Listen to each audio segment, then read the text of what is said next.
पाठ में पढ़ा, व्यवस्था की ये पुस्तक तेरे चित्त से उतरने ना पाए, इसी में दिन रात ध्यान दिए रहना। फिर क्यों ध्यान नहीं दे रहे आप?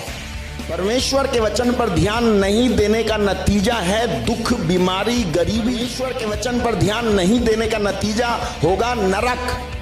परमेश्वर का वचन केवल लिखी हुई किताब एक बाइबल नहीं है, बल्कि परमेश्वर का वचन स्वयं उसका पुत्र है जो देहधारी होकर हमारे बीच में रहा आकर। ईश्वर के वचन पर यदि आप ध्यान नहीं देते हैं तो आप पियोगे शराब, करोगे व्यभिचार और छेड़ोगे लड़कियां और देखोगे पिक्चरें और गंदी चीजें अपने मोबाइल में रखोगे, पासवर्ड लगा के सेव करोगे, क्योंकि आप बाइबल नहीं बाइबल पढ़ोगे।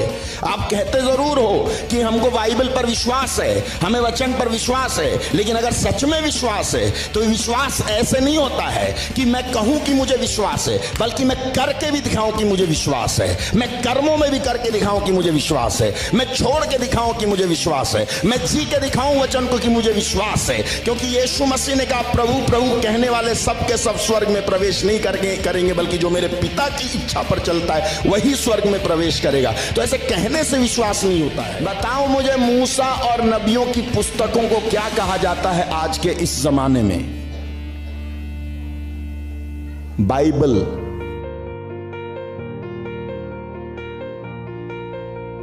तो जब इब्राहिम ने कहा कि वे मूसा और नबियों की सुने, तब इब्राहिम डायरेक्टली क्या कहना चाह रहे थे?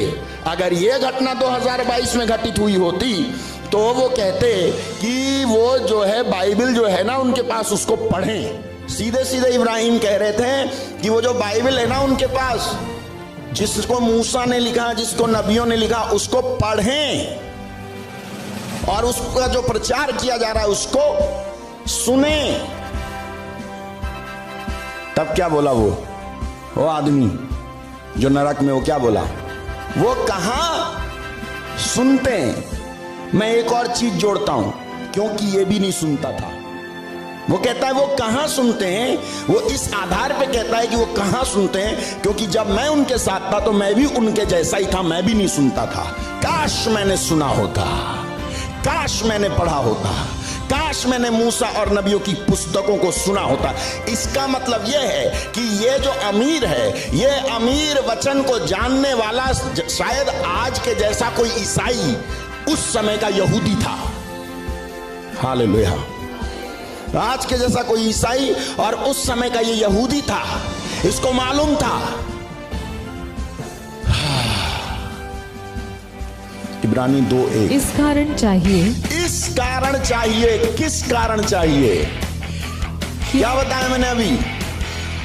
क्योंकि इब्रानी में लिखते हुए लेखक कहता है कि ये ईसा मूसा से भी महान है। हालेलुया। अगर उनकी नहीं सुनने पर नरक जा सकते हैं तो इनकी नहीं सुनने पर आप क्या बच जाएंगे?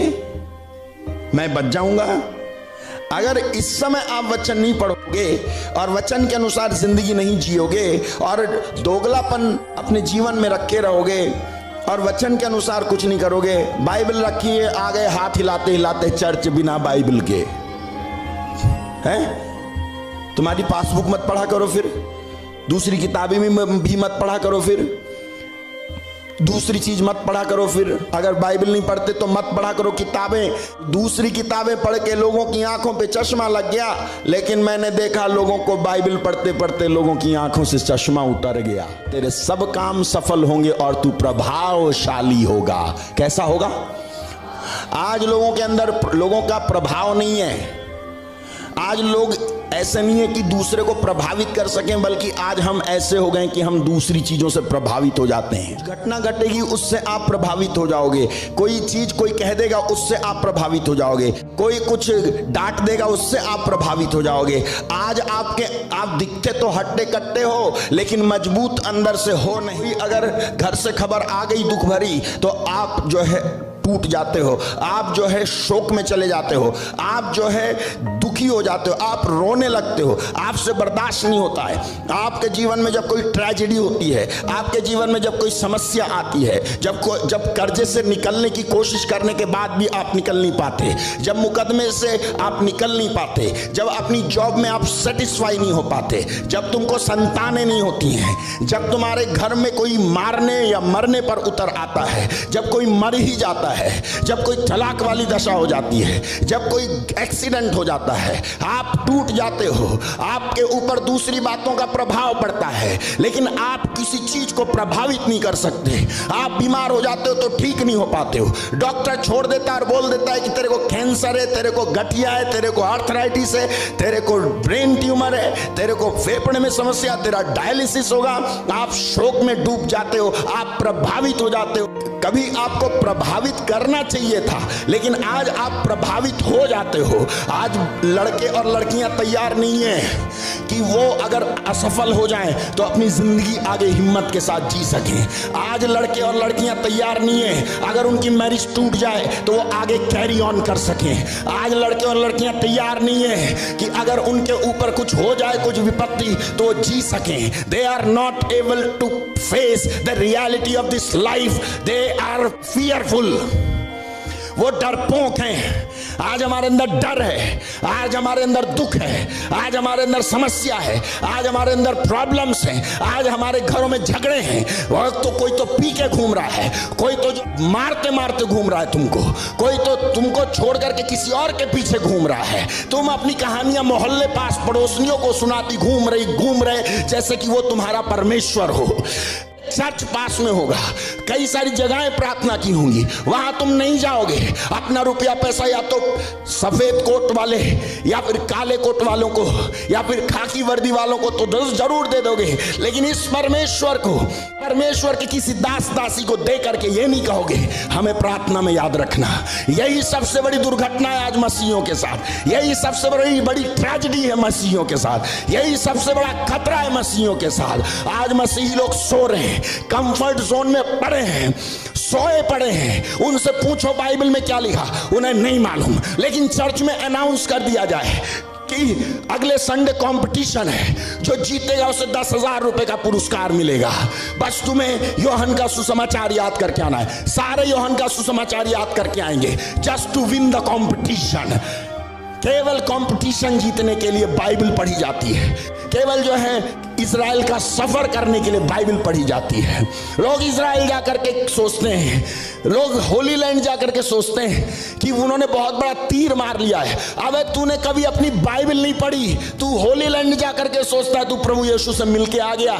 वचन तेरे पास रखा, अगर तू वचन को इग्नोर कर रहा है तो उनकी जन्मभूमि पर भी घूमने से तुमको कोई फायदा नहीं है। अगर तुम परमेश्वर के वचन को इग्नोर करते हो तो उसकी जन्मभूमि पर जाने से और मूसा के उस जगह पर जाने से और वो लोट की जगह पर जाने से तुम्हें कोई फायदा नहीं। उस यरदन नदी में डूब के बपतिस्मा लेने से कोई फायदा नहीं। वहां काना नगर की उस जगह पे जाकर के अपने आप को रीमैरिज करने से कोई फायदा नहीं है। वहां की मिट्टी लाके कोई फायदा नहीं है, वहां का तेल लाके कोई फायदा नहीं है। वो मिट्टी और वो तेल तेरी बाइबल में उपलब्ध है, उससे पढ़ता क्यों नहीं?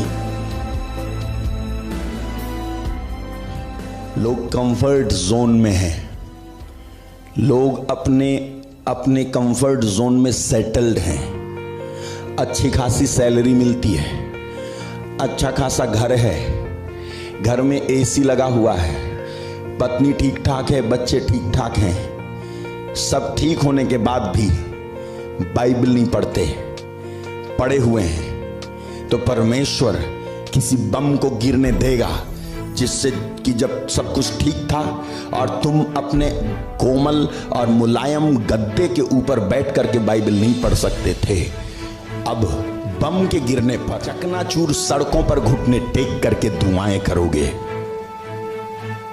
चकनाचूर सड़कों पर घुटने टेक कर दुआएं कर रहे यूक्रेन और रशिया के लोग।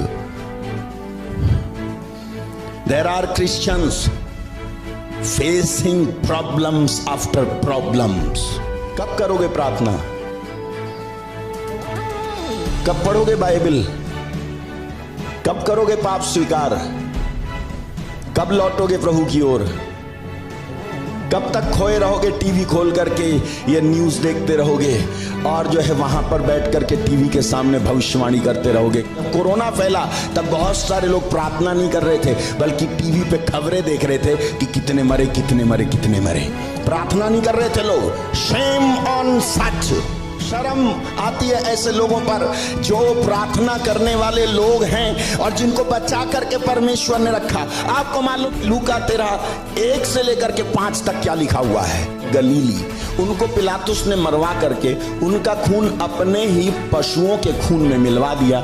अब ये लोग जो कुछ न्यूज गैदर होते हैं, न्यूज इकट्ठी करने वाले लोग आज भी हैं, यदि तुम पश्चाताप ना करो, मन ना फिराओ तो तुम सब भी इसी तरह नाश होगे। तो तुम सब भी इसी तरह नाश हो जाओगे। अगर तुम मन ना फिराओ तो इसी तरह नाश हो जाओगे। अगर तुम पश्चाताप नहीं करोगे तो इसी तरह मर जाओगे। तुमको चेतावनी देने के लिए कहीं पर तो कोई मर गया, कहीं पर तो कोई लड़ाई हुई, कहीं पर तो गले कट गए किसी किसी के, कहीं पर तो किसी किसी औरतों के स्तन काट दिए गए। याद है आपको? तुम्हें चेतावनी देने के लिए, तुम्हें जगाने के लिए तुमको जिंदा रखा कि तुम पश्चाताप करके सही रास्ते पर लौट आओ। लेकिन तुम लौट नहीं रहे, तुम माफी नहीं मांग रहे, तुम अभी भी बने हुए उसी में, तुम अभी भी कायम हो उसी में, तुम रास्ता नहीं बदल रहे। आपको मालूम है बाइबल क्या कहती है? बाइबल में लिखा हुआ है, मैंने उन्हें ध्यान से सुना है किंतु वे कभी ठीक बात। कौन है ये जो ध्यान से सुनता है? हर एक मनुष्य को ध्यान से सुनने वाला एक ही है, वो है परमेश्वर। कोई है जो आपको ध्यान से सुनता है? मैंने इन्हें ध्यान से सुना है किंतु वे कभी ठीक बात नहीं बोलते, कोई अपनी दुष्टता पर पश्चाताप करके। मतलब मैं इन्हें ध्यान से सुन रहा हूं। अरे मैं नहीं कह रहा कि खुल के आओ और पश्चाताप करके दिखाओ और पब्लिसिटी करो। अरे अगर तुम ना गुप्त में भी पश्चाताप कर रहे होते तो वो भी मुझे पता चल जाता, क्योंकि मैं वो परमेश्वर हूं जो तुमको ध्यान से सुनता रहता हूं। अगर तुम अकेले में भी रोए होते अपने गुनाहों पर, पापों पर, गलत बातों पर जो तुम्हारे मोबाइल के अंदर कैद हैं, और रॉन्ग वेबसाइट जिस पे तुम विजिट किया करते हो, रात में जिस फेसबुक को लेकर के तुम 3 बजे तक सोते नहीं हो, अगर तुम्हें पश्चाताप हुआ होता तो ये मुझे पता चल जाता। लेकिन मैंने तुम्हें ध्यान से देखा, ध्यान से सुना है, और मैंने ये सुना कि तुम ठीक बात अकेले में भी होते हो तो कभी तुम्हारा मन नहीं पसीजता, दिल नहीं काटता, तुम्हारा विवेक तुम्हें कभी कोसता नहीं है, तुम्हारे अंतकरण मानो मर गए हैं, तुम्हारे अंदर से आता ही नहीं है कि तुमने कितना गलत किया है। बाइबल कहती है कि कोई अपनी दुष्टता पर पश्चाताप करके ये नहीं कहता मैंने क्या कर डाला। प्रत्येक अपने अपने मार्ग पर वैसे ही चला जा रहा है जैसे घोड़ा बिना सोचे समझे युद्ध भूमि में शत्रु पर टूट पड़ता है।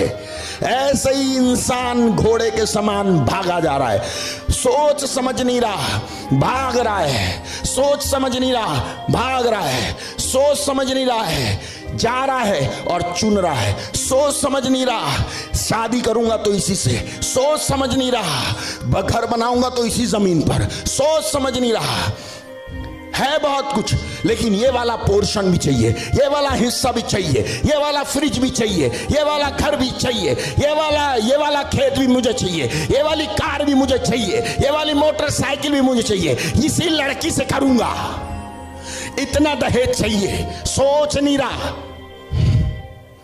मैंने ध्यान से सुना, एक कभी पश्चाताप नहीं करते, कभी पश्चाताप नहीं करते, कभी पश्चाताप नहीं करते।